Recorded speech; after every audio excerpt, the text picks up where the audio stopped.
She slid the termination papers across the conference table and told me to sign and walk away. "Your services are no longer required," Sarah Phillips said, her voice cold as a Colorado winter morning. "Here's the thing." I smiled, pulled out my pen, and added one handwritten line that would cost Mountain Defense Solutions $18 million. "My name is Howard Patterson, and I'm 56 years old.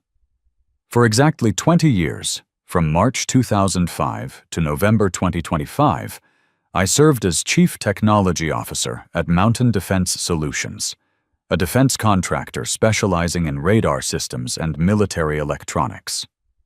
We're based in Colorado Springs, right in the shadow of Cheyenne Mountain and NORAD. When I started, Mountain Defense was 5 guys in a strip mall office with $800,000 in revenue. By 2025, we had 156 employees generating $180 million annually.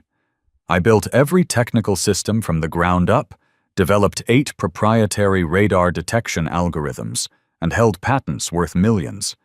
But listen, the real reason I mattered, the reason nobody understood until everything fell apart, was buried in Article 12, Section 4 of my original 2005 employment contract. The whole thing starts in February 2005, when Mountain Defense existed only as a concept. George Steele, 58, was a former Air Force colonel who'd spent 30 years developing radar systems for the military. His daughter Linda, 35, was a project manager with top-secret clearance. Peter Collins, 52, was George's old Air Force buddy who understood government contracts inside and out. And Nancy Collins, 49, Peter's sister, handled business development and knew everyone worth knowing in defense procurement. They had big ideas, but zero technical leadership. The Air Force was modernizing radar systems for homeland defense after 9/11, and these guys needed someone who could bridge military requirements with cutting-edge technology. That's where I came in. In 2005, I was 35 years old, working as a senior radar engineer at Lockheed Martin down in Denver, earning $75,000 a year. I had 12 years of experience, a master's in electrical engineering from Colorado School of Mines, and a growing reputation for solving problems that made other engineers throw up their hands. But I was stuck in corporate bureaucracy, watching my innovations disappear into committee meetings and PowerPoint presentations. George approached me at a defense industry conference on February 15, 2005. Guy walked right up, introduced himself, described his startup vision, and asked if I'd consider joining as their founding CTO. No beating around the bush. "What's the compensation?" I asked him straight out. $65,000 to start, he said. "I know that's a pay cut, but we're offering something more valuable." He handed me a preliminary contract, 31 pages of standard employment stuff, benefits, vacation time, the usual. But attached at the end was Article 12, Founder Protections and Equity Participation. That caught my attention fast. Article 12, Section 4 was the kicker. Employee is designated as a founding technical executive and granted founder protections equivalent to founding partners. In the event of employees' involuntary termination without documented cause, or voluntary resignation with complete settlement of all outstanding obligations, employee shall receive immediate vesting of 4% equity ownership, calculated at fair market valuation at time of separation. Let me break that down for you. If they fired me without legitimate cause, or if I quit while demanding complete payment of everything they owed me, I'd immediately own 4% of whatever the company was worth when I walked out the door. In 2005, 4% of Mountain Defense was worth maybe $15,000. But here's what made it interesting. The clause had no ceiling, no cap. If the company grew to $500 million, my 4% was worth $20 million. Why are you offering this? I asked George. He looked me dead in the eye. Howard, I'm 58 years old. I've seen good people get screwed over by corporate executives who care more about quarterly reports than loyalty. I want someone committed to this organization for the long haul, someone who'll stick around when things get tough. This clause makes you a founding partner in everything but title. You'll protect us because protecting us protects your future. And if we hit it big, you get rich right alongside us. I went home and thought about it for a week, really chewed on it. On February 22nd, 2005, I called George back. I'll accept your offer, but I want one modification to Article 12. What kind of modification? I want the contract to specify that I retain the right to add handwritten amendments to any termination document, and that those amendments become legally binding when signed by both parties. George was quiet for a moment. Why would you need that? Because if some future executive tries to force me out with a pre-written termination agreement, I want the explicit right to modify it. I want it documented that I can add provisions and they're binding. Call it insurance. George actually laughed at that. You're thinking like a founder already. I like it. Agreed. The final contract included this language. Employee retains the explicit right to add handwritten modifications to any termination or separation agreement. Any separation agreement containing complete settlement of obligations shall trigger employees' founder protections unless specifically disclaimed in writing by both parties. I signed on March 1st, 2005. George, Linda, Peter, and Nancy all witnessed it. The document was notarized by George's lawyer and filed with the Colorado Secretary of State as part of the company's incorporation records. Official as it gets. Looking back, that was the smartest thing I ever did. Over the next 20 years, I built Mountain Defense's entire technical foundation from scratch. By 2008, I'd developed our first proprietary radar algorithm for detecting stealth aircraft, technology that's still classified. By 2012, we had 3 major Defense Department contracts worth $45 million. By 2018, our systems were protecting military bases in 12 countries. By 2025, I held 8 patents in my name, managed a team of 45 engineers, and our radar technology was considered among the best in the industry. The money got better too. I was earning $165,000 annually by 2025 and had been offered the CEO position twice. I turned it down both times because I preferred hands-on engineering to corporate politics. Plus, I never forgot about Article 12, Section 4. Every single year, I'd pull out my original contract and read every word. I kept one copy at home in a fireproof safe, another with my lawyer, and verified annually that the clause remained valid under current corporate bylaws. I always knew somebody would eventually try to push me out. I just didn't expect it to happen the way it did. The beginning of the end started on September 12, 2025, when George Steele died.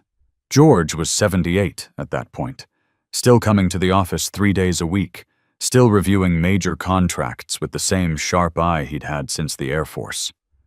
Guy had a massive heart attack at home around 6 a.m. and was gone before the paramedics got there.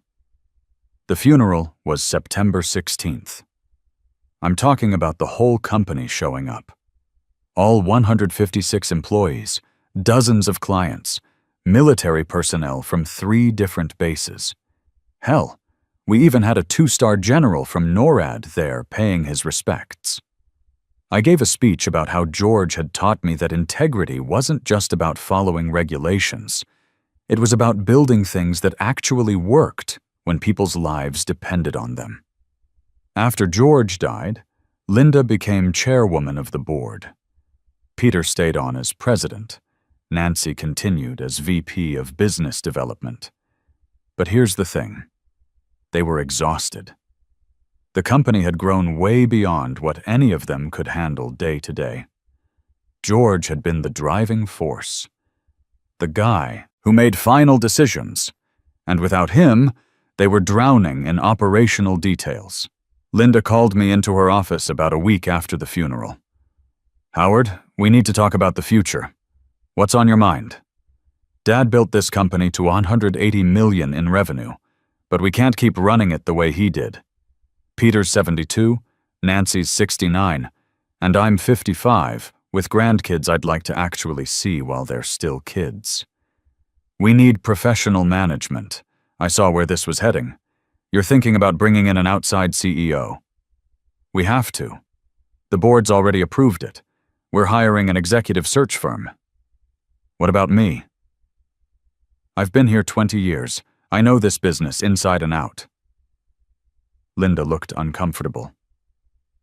"Howard, you're brilliant at engineering, but this company needs someone with broad operational experience, someone who's scaled companies before." That stung, but I kept my mouth shut. These people had been good to me for 2 decades. If they wanted to bring in outside management, that was their call. I just didn't expect what came next. On October 8th, 2025, the board announced they'd hired Sarah Phillips as CEO.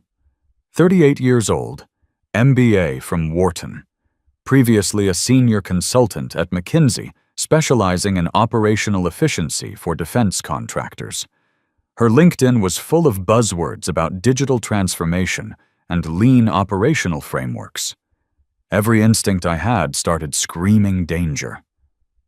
Sarah began October 15th, 2025.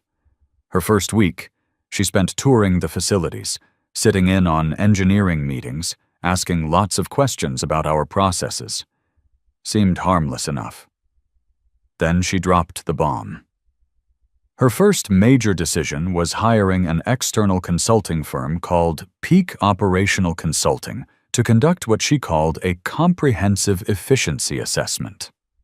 Cost: $285,000. I challenged this during the October 22nd executive meeting.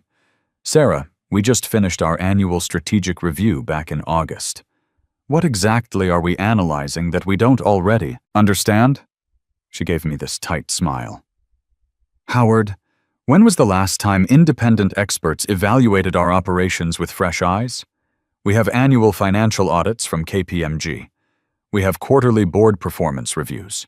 We've got compliance audits from the Defense Department every 18 months. We get evaluated constantly. I'm talking about operational efficiency, not compliance. Peak specializes in identifying cost reduction opportunities for defense contractors. They've helped companies like ours reduce operational expenses by 25 to 40%. Translation: they specialize in firing expensive senior employees and replacing them with cheaper alternatives." The consultants showed up November 1st.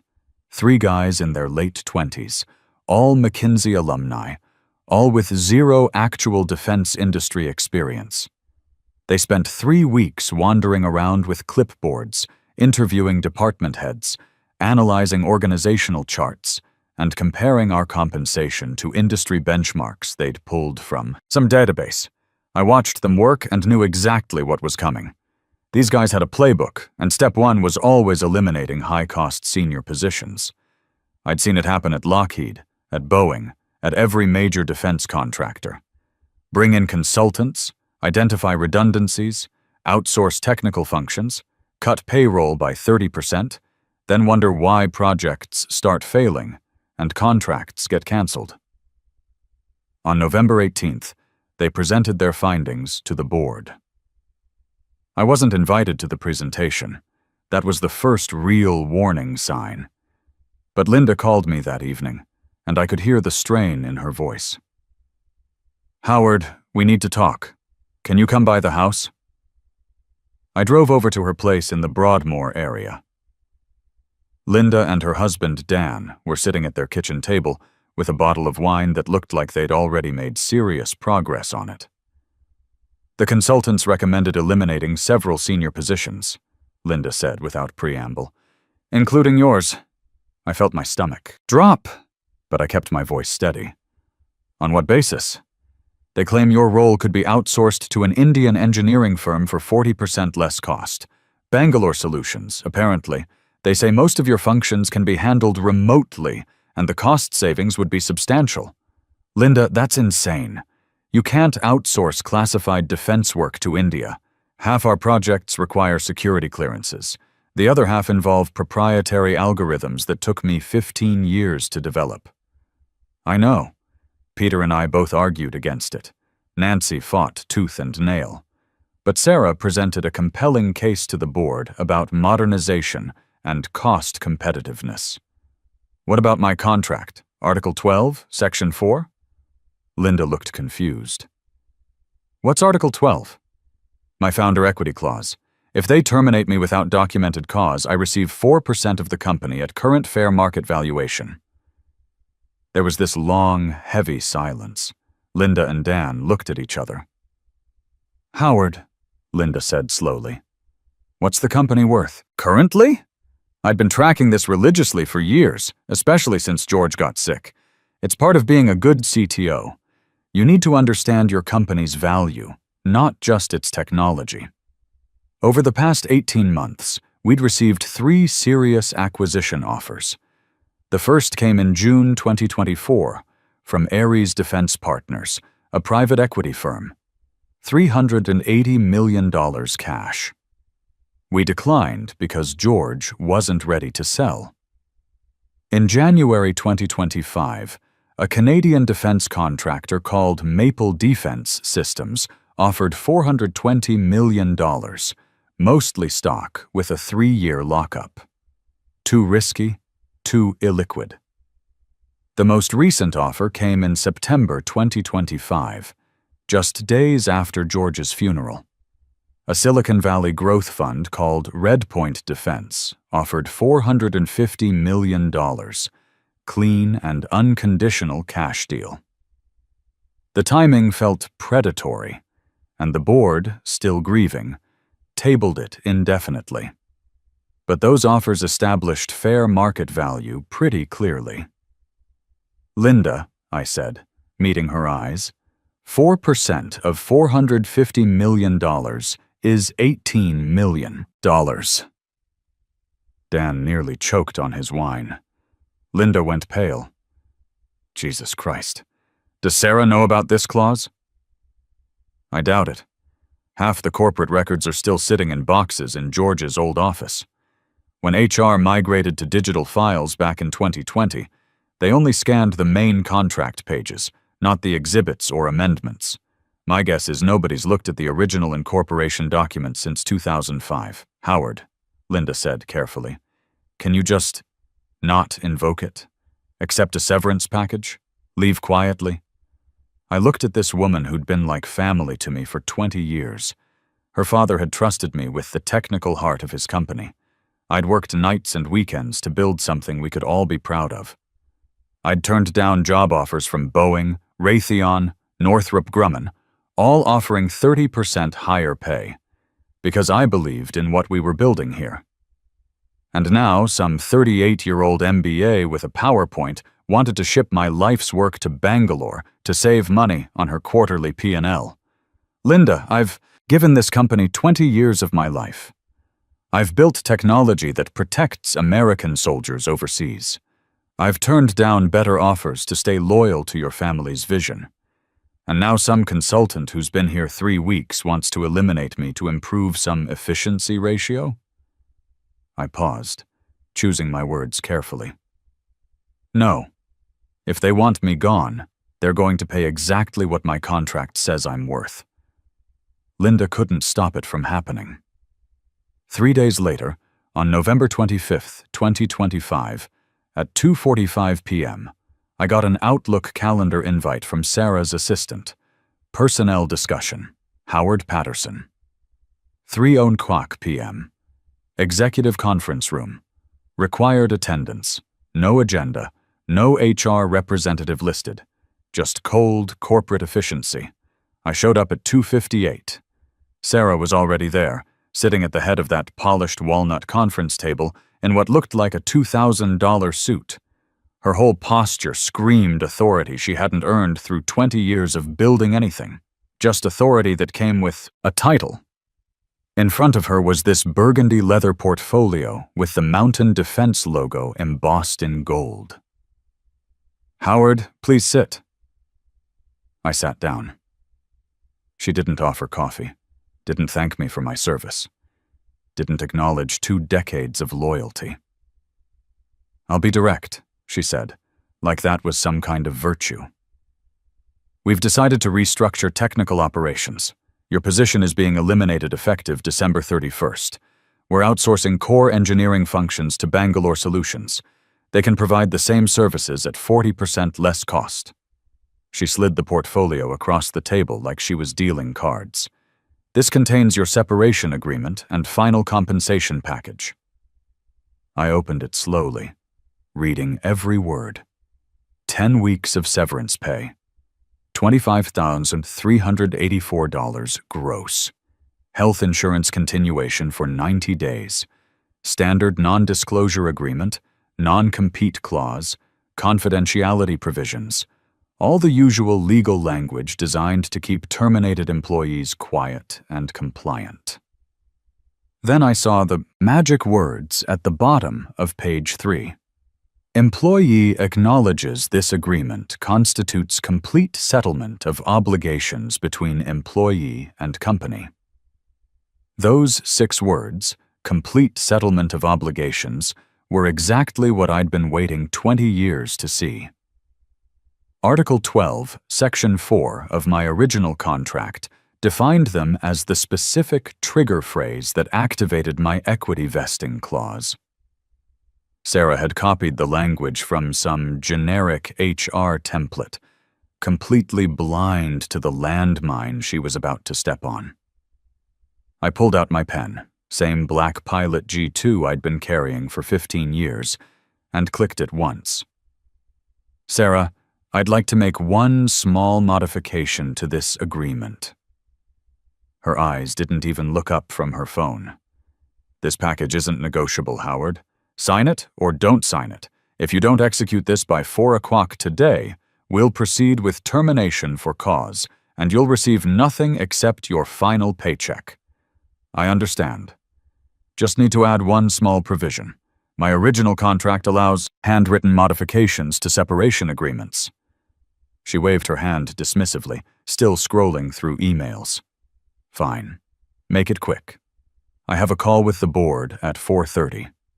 In clear, careful cursive, the same handwriting I'd used to sign patents and contracts for 2 decades, I wrote, "Pursuant to Article 12, Section 4 of Employment Agreement, dated March 1st, 2005, employee invokes founder protections and equity vesting at 4% of fair market valuation."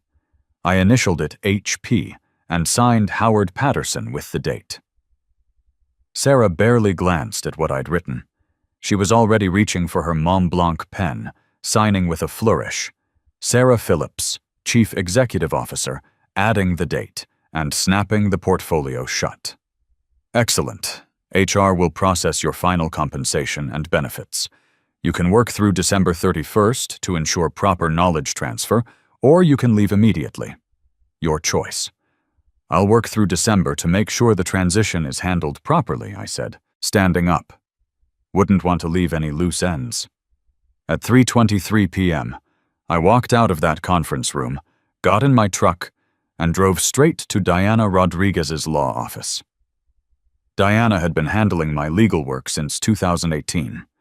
Employment contracts, patent filings, that kind of thing. Smart woman. Former JAG officer who understood both military culture and corporate law. I walked into her office at 4:15 with the signed separation agreement. "Diana, I need you to look at something." She read the standard termination language, then got to my handwritten edition.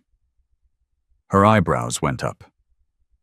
"Howard, what exactly is Article 12, Section 4?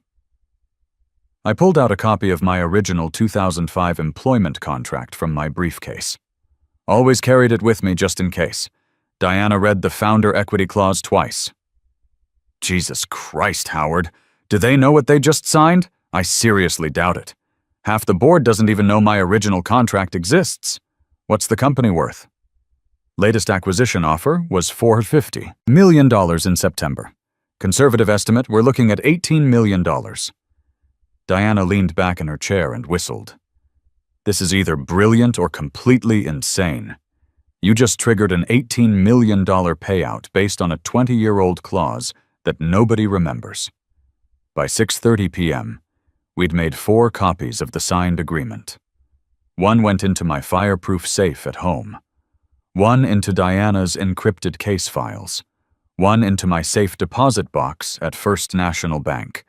And one got filed with the El Paso County Clerk's office as a precautionary public record.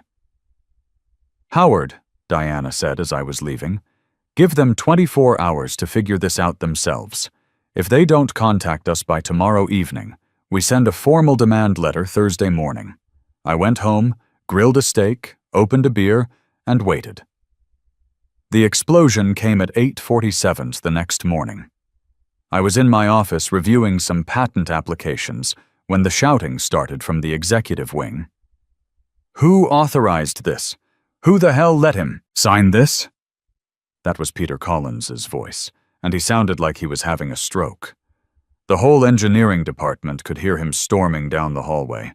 He burst into my office with his face red as a fire engine, holding the separation agreement in his fist like he wanted to set it on fire. Howard! My office! Right now! We walked past Sarah's office. Through her glass door, I could see her on the phone, gripping the edge of her desk with white knuckles, looking like she'd just watched her career explode in real time. In Peter's office, he slammed the door so hard that a framed photo of his Air Force squadron fell off the wall. "What the hell did you do?" he said, waving the contract. I signed a separation agreement, exactly as requested. You added some clause about Article 12 and founder protections and 4% equity vesting. Do you have any idea what that means? I kept my voice calm and level. It means 4% of fair market valuation. Based on recent acquisition offers, that's 4% of $450 million, which comes to $18 million. Peter stared at me like I'd just told him aliens had landed in the parking lot. $18 million? You're claiming we owe you $18 million? I'm not claiming anything, Peter. Sarah signed an acknowledgement of it yesterday at 3:23 p.m. That makes it legally binding under Colorado contract law. The color drained from his face. This is insane, Howard. We offered you $25,000 in severance. That's generous considering the circumstances. Generous? I stood up. 20 years of 60-hour weeks. 20 years of building technology that protects American soldiers. 20 years of turning down better offers to stay loyal to George's vision. And you think $25,000 is generous? I walked to his window, looked out at the mountains where I'd been working in George's shadow for 2 decades. Peter, Article 12 wasn't some accident. George wrote that clause specifically to protect founding contributors from exactly this situation, from executives who value cost-cutting over loyalty. Peter was quiet for a long moment, jaw working like he was chewing nails. "We'll fight this," he finally said.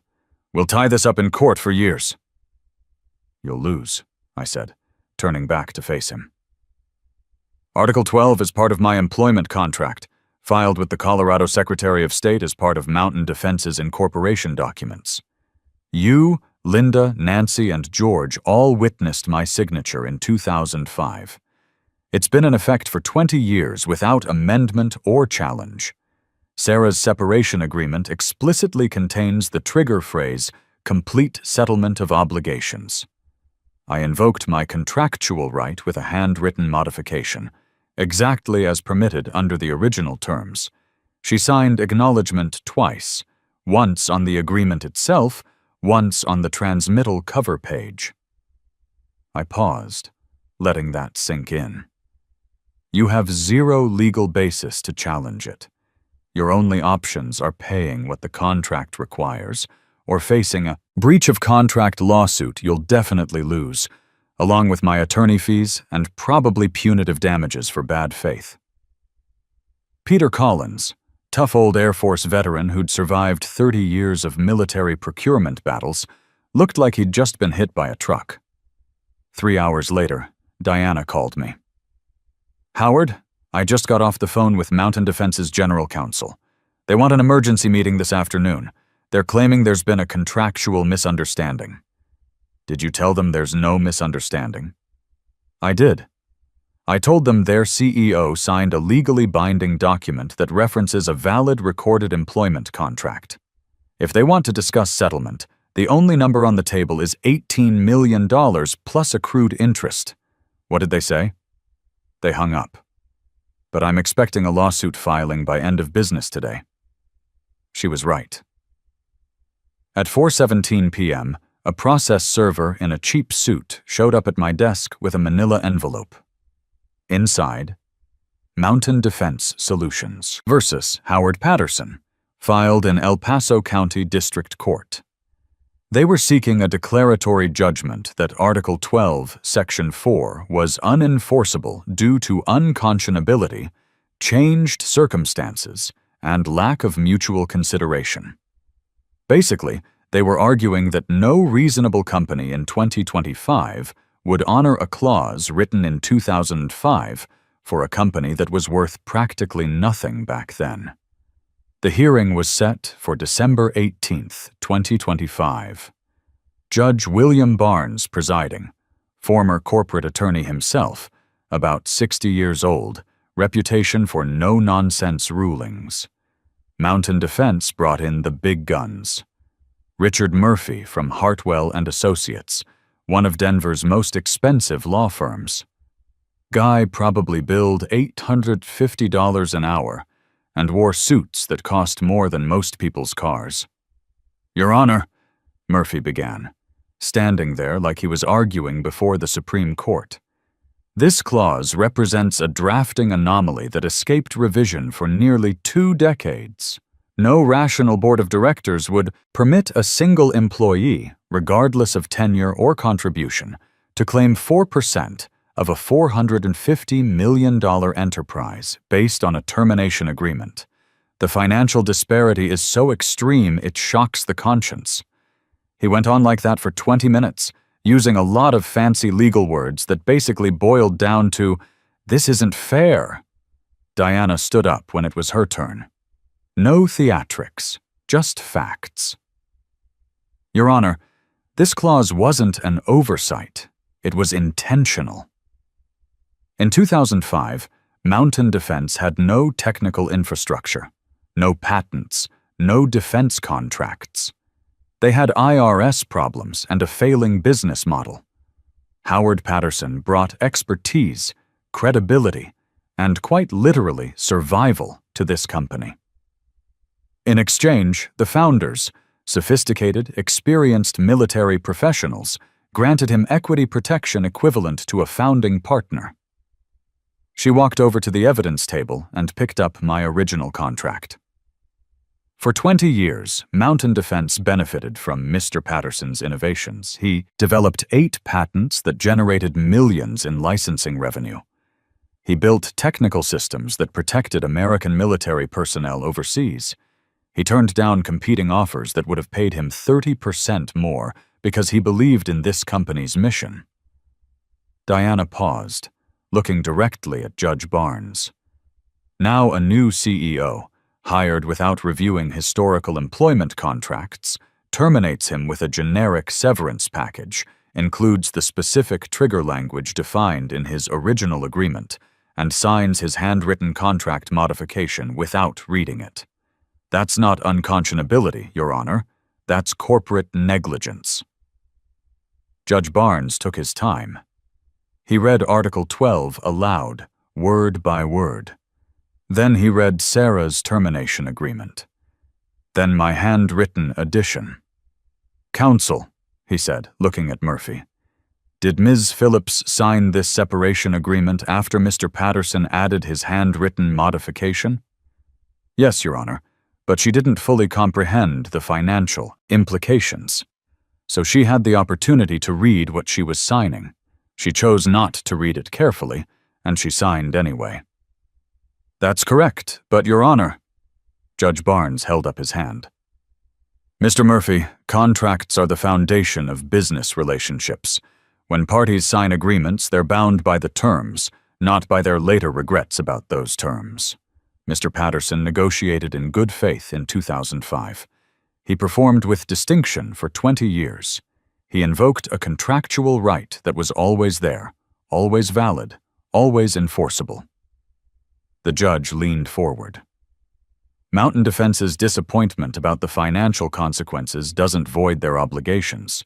Motion denied. Article 12, Section 4 is valid and triggered. Mr. Patterson is entitled to 4% of fair market value as determined by independent appraisal. I swear you could have heard a pin drop in that courtroom. The valuation process took 6 weeks. 2 firms, Lincoln Financial and Duff & Phelps, conducted parallel analyses. They looked at recent acquisition offers, revenue multiples for similar defense contractors, our patent portfolio, client retention rates, and projected growth in the homeland security market.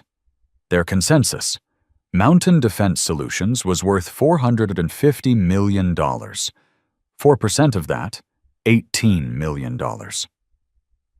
On February 14, 2026, Valentine's Day, which I found ironically appropriate, the wire transfer hit Diana's client trust account. Here's where the math gets interesting. $18 million sounds like a fortune until the government gets involved. Federal taxes at 39.6% for that income bracket, plus Colorado state taxes at 9.9%. Total tax bite, 49.5%. After taxes, I netted $9.1 million. Still not complaining. The fallout was swift and brutal. Sarah Phillips was terminated December 20th, 2 days after the court ruling. Her LinkedIn now lists her as a strategic advisor, but everyone in defense contracting knows she hasn't had a real job since. Word travels fast in our industry. The board called her hiring the single costliest mistake in company history. Not just my payout, but the $350,000 in legal fees, the damaged relationships with key employees, the shattered morale throughout the engineering department. By April 2026, Linda, Peter, and Nancy decided they'd had enough. They sold Mountain Defense to Ares Defense Partners, the same PE firm that had made the $380 million offer back in 2024 for. Final sale price, $410 million, about $40 million less than the September appraisal, because my equity payout had already been deducted from the company's net worth. Linda, Peter, and Nancy each walked away with enough money to retire comfortably to Arizona and Florida. They deserved it.